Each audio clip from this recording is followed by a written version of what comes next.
And joining us right now here in studio, Tom Fitton, president of Judicial Watch. Good morning and happy Friday, Tom. Good morning. Thanks for having me. So you're here because yesterday we were speaking with you and we were talking about shadow banning, and you just happened to say, oh, yeah, they did that to me, too. How do you know you've been shadow banned? By Twitter. You know, a few users had told me they had trouble finding me, and I didn't think anything of it necessarily. I thought it might have been operator error. And then there are stories yesterday, Vice News reported, that they looked at the issue of conservatives and Republicans associated with Trump. If you type their name into the Twitter search box, there wasn't the automatic population, or wasn't automatically being filled with the most likely result. Now, there are other Tom Fittons on the internet, but when you type in Tom Fitton, you weren't finding my Twitter handle, which we have a significant following of 300,000 people. The president retweeted me 5 times earlier this week. And Vice News says it was only happening to Republicans and conservatives and not Democrats and liberals, it looked like. So it looked like I had been shadow banned along with the other leaders of the Republican Party. And, and there are a lot of people that you don't know about who were also being banned. And it looks like it was based on, they say, a glitch, but a glitch that happened just to magically fall upon glitch. Conservatives. Even the computers hate Republicans. It's not just the people at Twitter. This is the weird thing, Tom.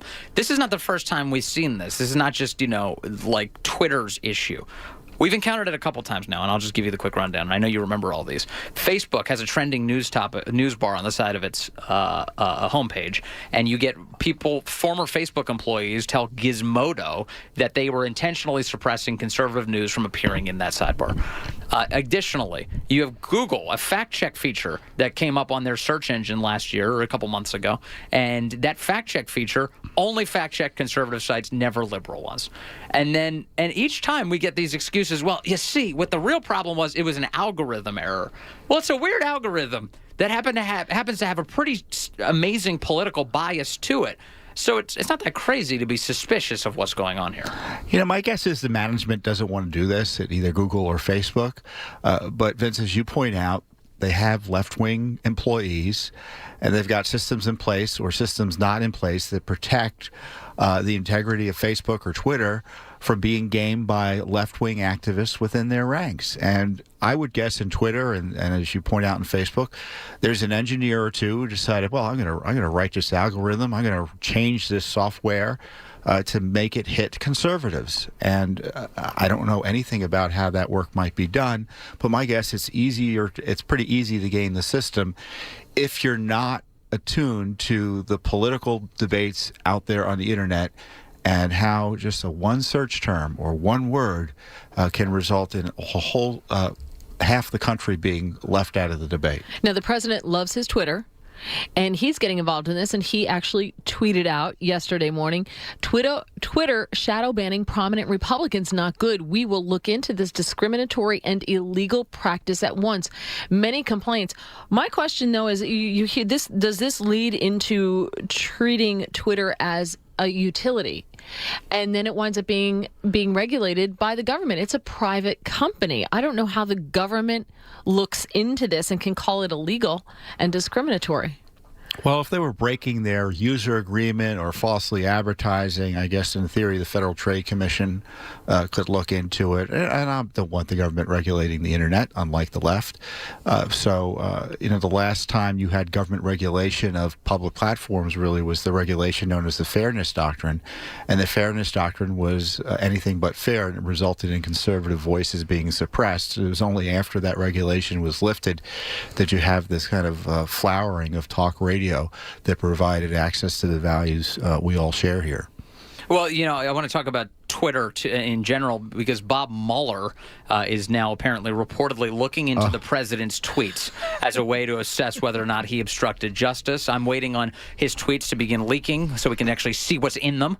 But here's the president just now. He's literally tweeting as we speak because he's listening to the program probably. Arrived back in Washington last night from a very emotional reopening of a major U.S. steel plant in Granite City, Illinois, only to be greeted with the ridiculous news that the highly conflicted Robert Mueller and his gang of 13 angry Democrats obviously cannot find collusion. The only collusion with Russia was with the Democrats. So now they're now they are looking at my tweets along with 53 million other people. The rigged witch hunt continues. How stupid and unfair to our country.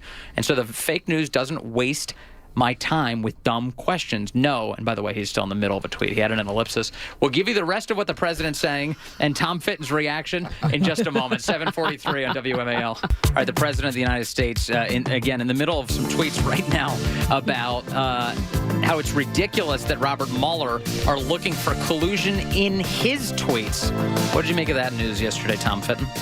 It just shows you how out of control the Mueller investigation is. Supposedly, the theory is that there's somehow obstruction of justice in public tweets. Usually if you're going to obstruct justice or intimidate people, you do it behind the scenes. The idea that a federal prosecutor or any prosecutor would be looking at someone's public comments and tweets, including especially the tweets of the President of the United States, to try to build a corruption case, shows you how out of control the Mueller investigation is. And frankly, it's abusive and harassing of the President. And I would shut the darn thing down. Let's go back quickly. Collusion. They investigated Democrat hacking. No collusion with Americans, certainly the Trump campaign. They investigated the bots, the fake news the Russians were placing in Facebook and elsewhere. No collusion with Americans. They investigated the attacks on election systems, the stealing of election data, the efforts to try to hack state election systems from Russia. No collusion with the Trump campaign, obviously. No collusion. Party's over. Thank you, Mr. Mueller. We'll see you next year. Well, unless some of those tweets are actually code to his Russian overlords. Mm-hmm. Well, that's right. I have to watch America or something like that a bit more carefully to figure it out, see where the Dropbox is. Let's also talk about the Rosenstein, the impeachment of Rosenstein that has been brought by 11 Republicans.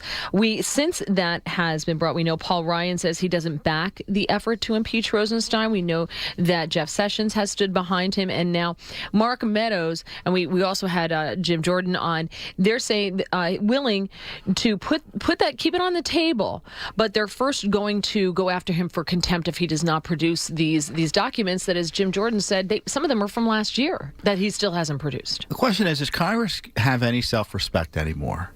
Rosenstein and the Justice Department have been showing contempt for Congress, and I don't mean that literally but figuratively, for over a year now in terms of withholding documents. They don't think they're answerable to the president because the president isn't allowed to tell them what to do. Mueller's investigating his tweets for complaining about the Justice Department, and they're not answerable to Congress. So what tools does Congress have? Impeachment? Oh, no, we're not allowed to do impeachment. Contempt, you can bet you're going to have the same complaints against contempt. Contempt, in many ways, is even more significant because there are potential criminal aspects to that. Well, Eric Holder was held in contempt, and he may be running for president. They're still fighting for the documents, and that's 4 or 5 years ago. I know. It's craziness. So, but maybe they should cut the funding of the Justice Department.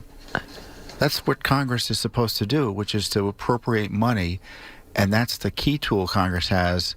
But it's they write checks to these zombie agencies, and without any significant oversight or appropriations. And Bob Goodlatte, who's head of the Judiciary Committee, he's the one who needs to push harder on this. All right, well, if you want to get around any current or future Twitter shadow bans with Tom Fitton, he's at Tom Fitton on Twitter, and he's right here today. Thank you, Tom. Really appreciate it this morning. You're welcome, guys. Have a great